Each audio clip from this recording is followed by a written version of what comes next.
Hello बच्चों, let's read the question which says that classification system are changing every now and then because an attempt has been made to evolve such a system ultimately which is able to explain evolutionary relation in organism. What was the correct sequence of these type of classification system with respect to their evolution? Question देखिए क्या कहने की कोशिश कह रहा है कि जो क्लासिफिकेशन सिस्टम है ये हर आए दिन बदलता रहता है। जैसे जैसे इवोल्यूशन हो रहा है वैसे वैसे क्लासिफिकेशन करने का तरीका भी बदल रहा है। अब ये अल्टीमेटली गोल क्या है? इवोल्यूशनरी रिलेशनशिप एक ऑर्गेनिज्म का दूसरे ऑर्गेनिज्म के साथ सेटअप करना गोल है ताकि हम उन्हें अच्छे से क्लासीफाई कर सकें। तो हमें करेक्ट सीक्वेंस बताना है कि आखिरकार सबसे पहले कौन सा क्लासिफिकेशन का सिस्टम आया, फिर उसके बाद कौन सा, फिर उसके बाद कौन सा। तो ये करेक्ट सीक्वेंस में हमें अरेंज करना है। ठीक है, अब देखिए सबसे पहले हम स्टार्ट करते हैं कहाँ से। हम करते हैं ह्यूमन का जब इवोल्यूशन हुआ था ना, तब आदिवासी जो थे, आदि मानव जो थे, वहां से हम स्टार्ट करते हैं क्लासिफिकेशन करना। तो सबसे पहले हम की कॉन्सेप्ट इस क्वेश्चन का देख लेते हैं। Here the key concept for this question is classification. Classification. जो हमारे अर्ली मैन थे, अर्ली मैन, वो क्या करते थे? वो किसी भी चीज को अगर क्लासिफाई करते थे वो अपनी नीड के हिसाब से करते थे। जैसी उनकी नीड हुआ करती थी उसमें वो क्लासिफाई कर दिए जाते थे। जैसे कोई फूड है तो उसे फूड की कैटेगरी में डाल देते थे। अगर वो जानवर भी खा रहे हो तो उसे भी फूड की कैटेगरी में डाल देते थे, और अगर उसे नहीं खाते थे तो किसी और कैटेगरी में डाल देते थे। तो इनका क्लासिफिकेशन करने का था जो तरीका, वो बड़ा ही प्रैक्टिकल था। जैसी उनकी नीड थी वैसा ही उनका क्लासिफिकेशन करने का तरीका हो जाता था कि ये चीज़ें हैं जिन्हें हम खाते हैं तो ये फूड है, बाकी चीज़ें हम ये पहनने के काम में यूज़ करते हैं तो ये हमारा क्लोथिंग के उसमें आ गया, बाकी चीज़ें उन्होंने किसी और कैटेगरी में क्लासीफाई कर रखी। तो ये प्रैक्टिकल नीड के हिसाब से था। तो हम इसे क्या क्लासिफिकेशन का नाम देते हैं? प्रैक्टिकल क्लासिफिकेशन बोलते हैं।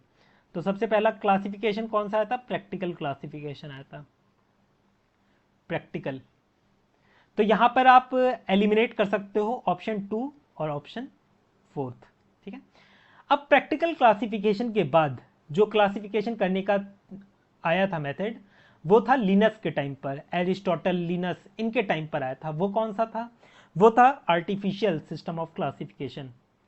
Artificial system of classification. इससे पहले सारे लोग नीड के हिसाब से क्लासिफिकेशन करते थे। आर्टिफिशियल सिस्टम में क्या था?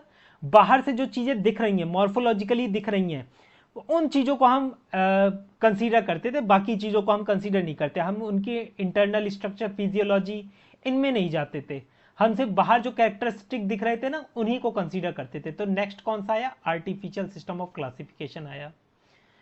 फिर आर्टिफिशियल के बाद कौन सा सिस्टम आया? आर्टिफिशियल के बाद आया हमारा natural system of classification. Natural system. Natural system में हम लोग क्या चीजें कंसीडर करते थे? नेचुरल सिस्टम में हम मॉर्फोलॉजी तो कंसीडर करते ही थे, साथ ही साथ हम एनाटॉमिकल फीचर्स भी कंसीडर करते थे। इसमें हम फिजियोलॉजिकल कैरेक्टरिस्टिक भी कंसीडर करते थे। इसमें सारी चीजें आ जा रही थी, जैसे कि एनाटॉमिकल भी, एनाटॉमिकल, फिजियोलॉजिकल, फिजियोलॉजिकल और मॉर्फोलॉजिकल, मॉर्फोलॉजिकल, ये फीचर्स भी आ जा रहे थे इसके अंदर। फिर नेचुरल के बाद क्या हुआ? जैसे जैसे एडवांसमेंट होती गई वैसे वैसे हम लोगों ने फाइलोजेनेटिक रिलेशनशिप भी स्टैब्लिश करना स्टार्ट कर दिया। फाइलोजेनेटिक क्लासिफिकेशन करने लगे, जिसमें हम इवोल्यूशनरी रिलेशनशिप को सेटअप करते थे। क्लासिफिकेशन करना स्टार्ट कर दिया। फिर जैसे जैसे कंप्यूटर आ गए, हमने कंप्यूटर की हेल्प लेना स्टार्ट कर दिया और न्यूमेरिकल टेक्सोनॉमी पे या न्यूमेरिकल क्लासिफिकेशन करने लगे। न्यूमेरिकल टैक्सोनॉमी करने लगे, जिसमें हम हर एक कैरेक्टर को एक पर्टिकुलर नंबर असाइन कर देते थे और कंप्यूटर ही उसे कैलकुलेट करके हमें वो पर्टिकुलर नंबर दे देता था, जिससे हम बता देते थे ये किस उससे बिलोंग करता है, स्पीसीज से बिलोंग करता है। क्लासिफिकेशन करने के तरीके में हमने क्या करा, हर एक कैरेक्टर को ही एक कोड असाइन कर दिया। कैरेक्टर को ही, जैसे इसे असाइन कर दिया 3 नंबर 2 नंबर, एक कैरेक्टर को हमने 2 नंबर दे दिया, एक कैरेक्टर को हमने 3 नंबर दे दिया, एक कैरेक्टर को 5 नंबर दे दिया। फिर जैसे जैसे हमें इस प्लांट का क्लासिफिकेशन करना है, हमने कहा इसमें ये वाला पाया जा रहा है कैरेक्टर, तो उसमें नंबर आ गया 3 नंबर आ गया। फिर ये कैरेक्टर पाया जा रहा है, अच्छा तो इसका 6 हो गया, इसका 7 हो गया। तो इस तरीके से हम क्लासिफिकेशन कर रहे थे कंप्यूटर की हेल्प से, तो हम इसे बोलते हैं न्यूमेरिकल टैक्सोनॉमी। तो ये सीक्वेंस था हमारा क्लासिफिकेशन करने का। तो यही चीज़ हमें बतानी है। देखिए सबसे पहले प्रैक्टिकल, ऑप्शन 1 देखिए, प्रैक्टिकल ठीक है, आर्टिफिशियल ठीक है, फिर नेचुरल ठीक है, फिर फाइलोजेनेटिक ठीक है, फिर न्यूमेरिकल ठीक है। तो यहाँ पर हमारा ऑप्शन 1 इसका करेक्ट आंसर हो जाता है।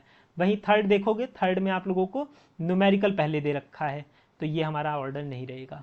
तो हमारा ऑर्डर क्या है, ऑप्शन 1 इसका करेक्ट आंसर है। I hope you understood it well, best of luck.